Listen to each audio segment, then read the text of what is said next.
Hello po. Hello po mga kababayan, mga minamahal. Hello po sa inyong lahat. Isang magandang umaga po sa inyong lahat. Good morning po. Ngayon po ay July 22, Hulyo 22, 2024. At ang oras po dito sa Los Angeles, California ay 6:36 ng umaga. Monday. At ito nga, gusto kong talakayin itong mainit na balita kahapon at nung isang araw pa ito yung video, pulboronic video ay questionable. Ayan po ang title ko ngayon. Pulboronic video questionable.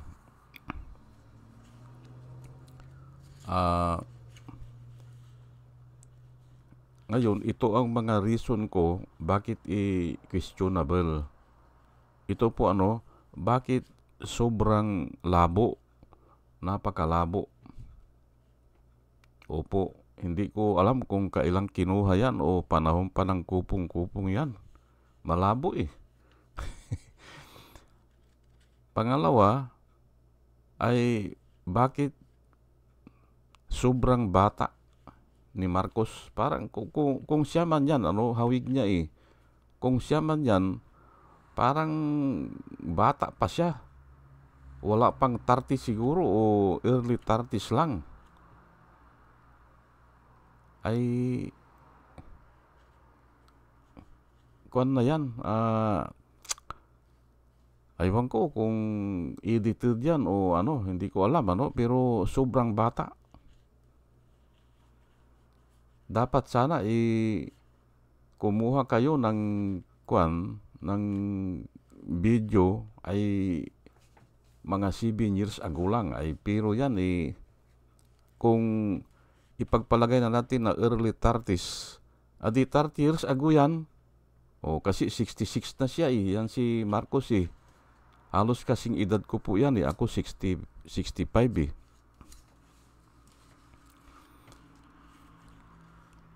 Pangatlo, bakit wala siya kasama? Kailangan po may kasama siya. Na yung sinasabi nyo na si Maricel Soriano, katulad ni Maricel Soriano, dapat naandun siya sa background para maging kapanipaniwala. Bibigyan ko po kayo ng example nung kasagsagan ng controversy patungkol dito kay Alice Guo. May lumabas na mga litrato kasama si Duterte, kasama si Paeldon, kasama si Bungo at yung iba pa. Yun ay kapanipaniwala yun kasi ang dami nila ay dito wala siyang kasama Baka nga ibang tao yan Kasi wala si Maricel dapat andun si Maricel. Yun po ang sinasabi ko para maging kapanipaniwala. Ulitin ko katulad nga nung kay Alice Guo na naandun talaga yung mga kaalyado ni Duterte. Hindi ba? Kaya mahirap pong tanggihan yun. Naitago siguro o matagal nang ipinakita sa Facebook kaya na-capture nila. Hindi ba? At kailan lang nangyari yun. Sabi ko nga sa inyo, within 7 years lang ay kung more than 7 years ay iba na ang buhay niyan o iba na yan. Ipagpalagay na cocaine yun o pulburon yun ay sa ngayong ganyang kaedaran ay hindi maintenance na po ang mga gamot yan. Ako nagbi-maintenance na ako. Kailan lang, hindi ba? Dahil iniiwasan ko nga ay hindi na maiwasan tuloy-tuloy na yung pagtaas ng sugar kahit na Hindi na ako kumakain ng marami. Kaya kailangan ng gamot. Ganun po yan eh.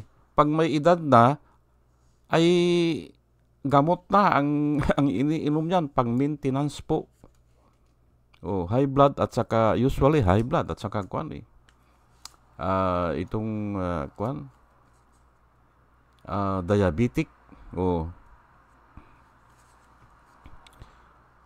Ay ang pang-apat po ay paano mapatunayan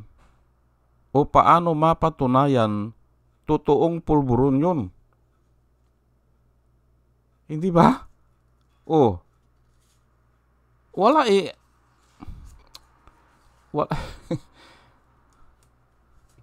Hindi eh.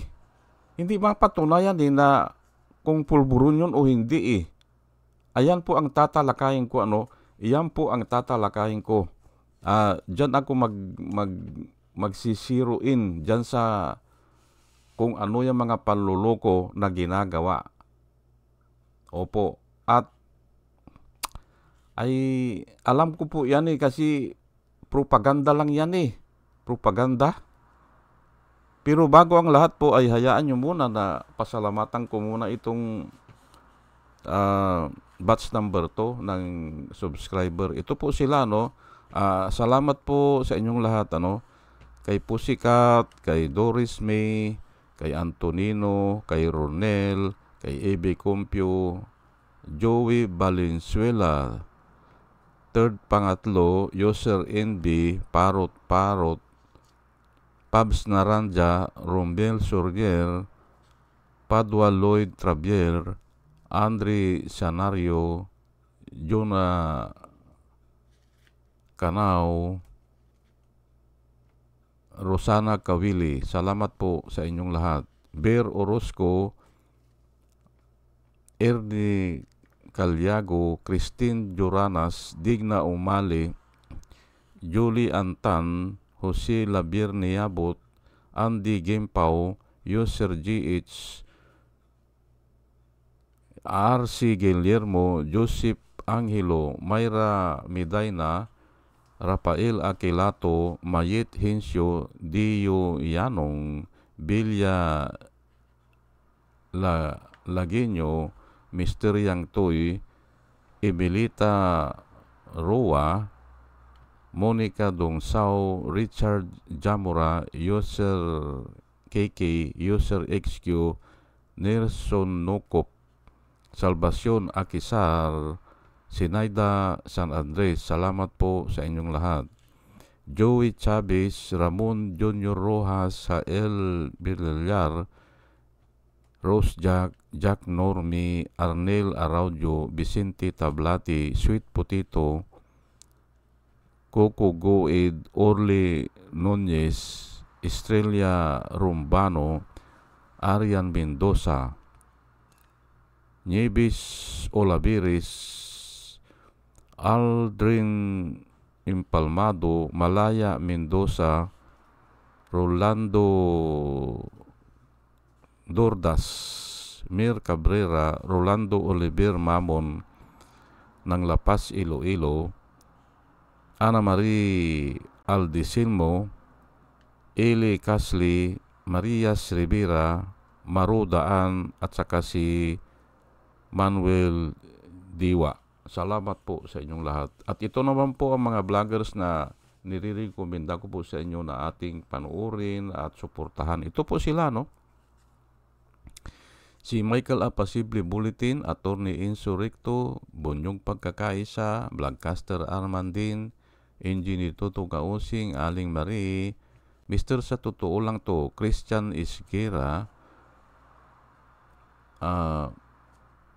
PMTGR Vloggers, The Action Man, Roy Japantos, Divina Apostol, CJ Pischay, Kapihan ni Art at Ago, Dimjus Journey Kakamping, Ang Batas with Attorney Claire Castro, at saka si Kawaldi Carbonel. Ugaliin po natin na panuorin sila dahil marami po tayong matututunan sa kanila at nakikita ko na sila ay nagbablog para po sa bayan. Opo. Kahapon nga napakinggan ko si Christian Isgira at saka yung si Professor Silio Magno. Ang ganda ng diniscuss nila patungkol dito sa PhilHealth, yung pag-transfer ng PAN na 90 billion galing sa PhilHealth, ita-transfer sa national budget. Marami akong natutunan. Baka bukas i-discuss ko yan. Opo. Nagtataka nga ako kasi bakit ang alam ko kasi ang PhilHealth ay kuan yan insurance kuan lang yan yung private yan. Bakit napunta ngayon na semi-government na at ang namamahala na ata ay tao ng gobyerno? Ay mali po yan, malulugi yan. Lahat po ng hinahawakan ng gobyerno nalulugi o palugi. Opo. At bibigyan ko po kayo kung ano ang nangyayari dito sa Amerika patungkol dyan sa PhilHealth na yan o yung mga Medicare na yan. Opo, hindi po pinakikialaman ng gobyerno yan. At nag-request nga si Professor Magno na yung mga overseas, sabi niya, mag-comment kayo kung ano talaga ang practice dyan sa inyo. Sabing ganun. Para maliwanagan ang mga tao at yun ang idadagdag ko siguro bukas o makalawa. Kung ano yung nangyayari dito sa amin. Opo. O sige po at tayo ay tuloy-tuloy na po sa ating tatalakayin. Itong pulburonic video ay questionable at yan nga sinabi ko na, hindi ba yung apat na bakit sobrang labo, bakit sobrang bata pa, bakit wala siya kasama katulad ni Maricel. Dapat mayroon siyang kasama mas maganda kung tatlo sila Nakilala natin hindi ba? O kilalanin natin kung sino ang kasama niya. Ay kung iisa lang niya, ay mas magdududa na parang hindi siya. Kahawig lang niya. Hindi ba? Ganun lang po yan At ang pangatlo ay, pang-apat ay ito po. Dito po ako magsisiruin. Paano mapatunayan ngayon na pulburon yun? Kasi ganito po ang ginagawa At makinig po kayo na maigi kung paano magpropaganda Bago nila ipapalabas ang isang video o isang larawan, hindi ba? Bago nila ipapalabas yan, ay aayusin muna yung isipan mo. Aayusin nila na ito ay pulburon ito. Kaya nga, ito ay pulburon yung sinisinghot niya. Para pag ilabas nila, naandun na sa kaisipan mo. Nilalason nila ang kaisipan mo. Isang example po niyan, bago nila ipinalabas yung video ni Dilima, yung 6 scandal o yung 6 video, hindi ba? Lumakad muna sa media yan na si Dilima ay isang masamang babae. Ganun po yan na kung sino-sino na ang pinapatulan, ganun Tapos, ito, may ipapalabas na video, sabi nila, siya yan. Isinaksak na dun sa isipan ng mga tao na siya yung gumaganap. Kaya pag inalabas nila, madali nang maniwala yung mga tao. Ganun po yan. Ito naman, ang sinasabi nila, pulburon yan. Hindi ba? Yung puti na yan, pulburon yan. Ay niluluko ang mga tao. Paano ngayon mapatunayan na pulburon yan? Hindi ba? Kung sinasabi man nila na cocaine, pero maingat din sila Pag sinabi nila na cocaine, hindi nila sasabihin na si Marcos yun. Pag sinabi naman na pulburon yun, sasabihin nila sa si Marcos yun. Maingat sila para hindi sila makasuhan, hindi ba? Pero kung minsan, na imimix nila Pero hindi po yan ang tatalakayin ko. Pupunta po ako sa Biblia. Kasi nga, kung ano ang isyo, ay humahanap po ako ng verse sa Bible para matalakay po natin ng maganda. 1 John 4:1. Ito po ang nakasulat sa Biblia. At ito po ang advice ni si Saint John o tinatawag natin na John the Beloved, yung pinakabata na disipulo ni Jesus Christ, na pinsan niya atang buo ito, Beloved, sabi niya, ibig sabihin mga minamahal. Kaya nga ako, parati kong ina-address ang listener ko na mga kababayan, mga minamahal. Opo, dito ko kinuha yan. Beloved, sabi niya, do not believe every spirit, but test the spirit if they are, whether they are of God. Sa iba kasi, yung kabisado ko, if they are of God. Test the spirit if they are of God. Because many false prophet, ayan nga, mga nagtuturo o mga nagmamagaling, hindi ba, have gone out into this world. Ayan po, marami na. Ako, yang mga ganyang tao ay talagang hindi maiwasan yan eh. Pero, test the spirit. Test the spirit if they are of God. Do not believe every spirit, sabi ni John. At sabi niya dito ay, Beloved, do not believe every spirit. Yan po ang advice niya. But test the spirit if they are of God. Ay ano ba itong spirit na ito? Ay Biblia po din ang sasagot. Biblia. Ang spirit po ay yung mga salita. Basahin ko lang po para paniwalaan nyo. John 6:63. Basahin ko lang po na yung spirit na binabanggit dito ay yung mga salita o yung mga panukala o yan nga, yung ganyan, yung mga propaganda nila, hindi ba? Ay basahin ko lang po John 6:63. It is the spirit who gives life. The flesh profits nothing. The words that I speak to you are spirit, and they are life. Ayan po ang sinabi ni Jesus Christ dyan. Jesus Christ is speaking in John 6:63. It is the spirit that gives life. The flesh profits nothing.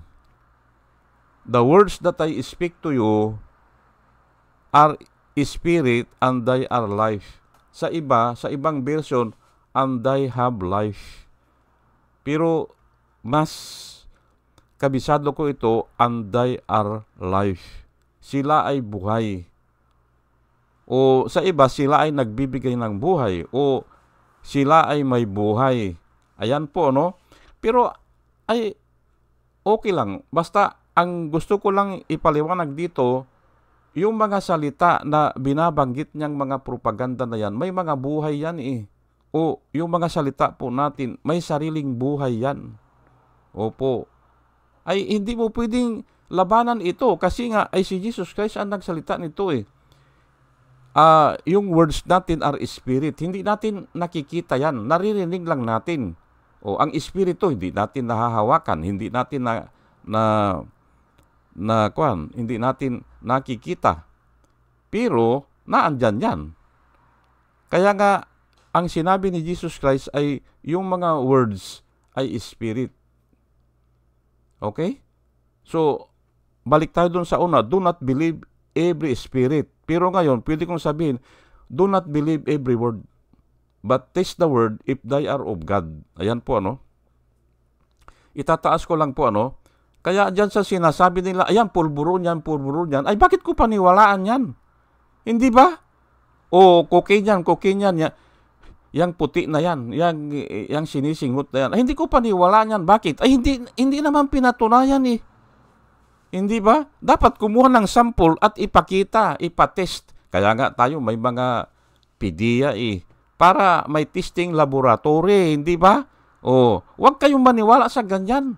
Hayaan mo sila na magsalita na ganyan. Huwag yung paniwalaan. Kasi yan po ang sinasabi ng Biblia. Do not believe every word, but test the word if they are true or not, or if they are of God. itaas ko lang po uh, 1 Thessalonians 5:21. Prove all things. Hindi ba? Dito pa lang okay na Pag sinabi ng Panginoon o ito, advice ito ni Paul prove all things. Katulad din yan na do not believe every spirit, but test the spirit if they are of God. Ito naman, prove all things. Pag sinabi nila na purburon yan, o kukin yan, yung puti na yan, ay huwag mong paniwalaan yan. I-prove yan. Prove all things. Hold fast that which is good. Kung ano ang mabuti, ayun ang pangatawanan natin o ilakad natin, hindi ba? O prove all things. O parati kong binabanggit ito, prove all things. Hindi pwede na paniniwalaan mo lang agad. Hindi ba? Ay lalo na ngayon, ang daming mga make believe, hindi ba? Sa pelikula, hindi ba? O sinuntok kunyari yung isang tao sa pelikula, maya makita mo na yung bunganga, may dugo na, hindi ba? O make believe yan Pero sa totoong buhay, hindi naman nangyari yun O wag po kayong, sa bagay, sa pelikula, alam natin na kung lang yan, hindi ba? Gawa-gawa lang yan. Pero ganun po ang gusto nilang ipakilala. Na kung ipinakita nila na may puti na substance, parang yung ba yun? Yung tawas, hindi ba? O pulburon yan, sabi nila, o kaya ay kukin yan. Huwag niyong paniwalaan. O prove all things po hindi ba? O ay sa pelikula ay okay lang kasi nga ay tayo nanonood ng pelikula, nasisiyahan tayo kasi lumilipad yung tao, hindi ba? Alam natin na imposible pero gustong-gusto natin kasi nga ganun ang tao O kung gusto nyong kabilibang kayo, yung imposible ang gawin nyo. Ganun lang po yan. Pero pagdating dito sa ganito mga bagay ay wag naman sana, hindi ba? Prove all things. Yan nga yung isang nakipagdebate na ako doon kay Trump yung tinamaan ng tainga niya, ay kako wala namang pinapakita na medical bulletin na oras-oras na pinapakita saan yung tahi, ano ang butas, ano ang nawasak. Kako mahirap kung paniwalaan yan. Opo. Madali lang maglagay ng dugo doon. Madali lang. Hindi ba? Mahirap. Kasi nga ito ang sinusundan ko prove all things.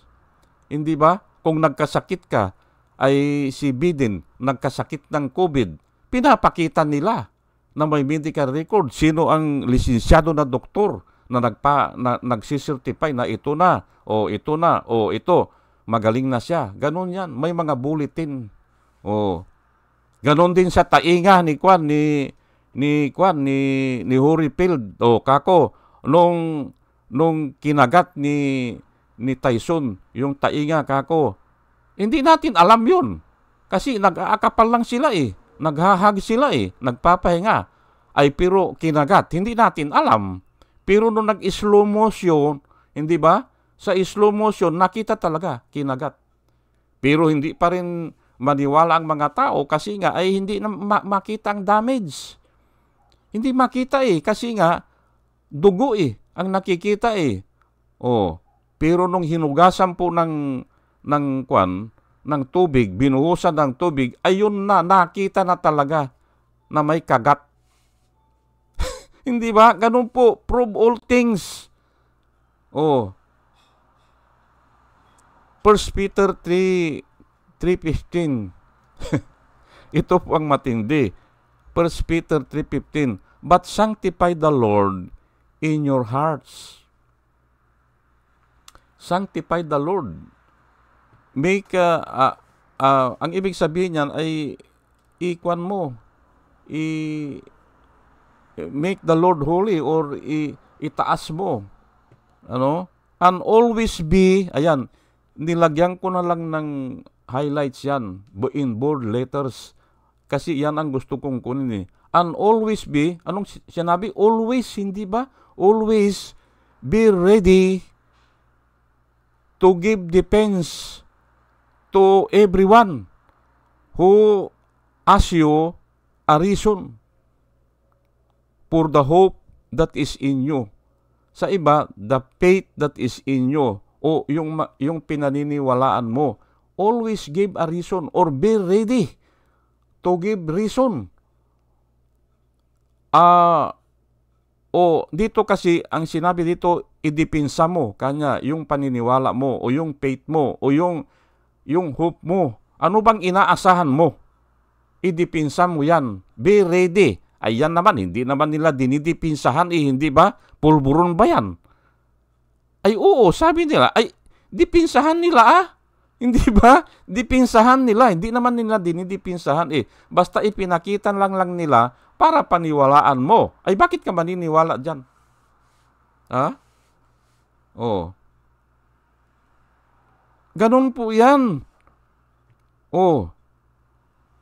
May tao na bumulagta dyan dahil sinaksak. Nakita mo na na sinaksak bumulagta. Ay simpre ang susunod na tatanungin mo ay sino yung sumaksak?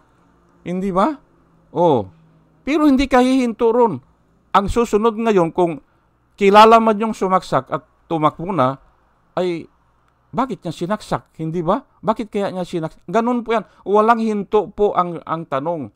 Maaring magkaaway sila o karibal niya o umutang hindi binayaran. Ganun po yan hindi ba? Bakit sinaksak? Hindi ba? Oh.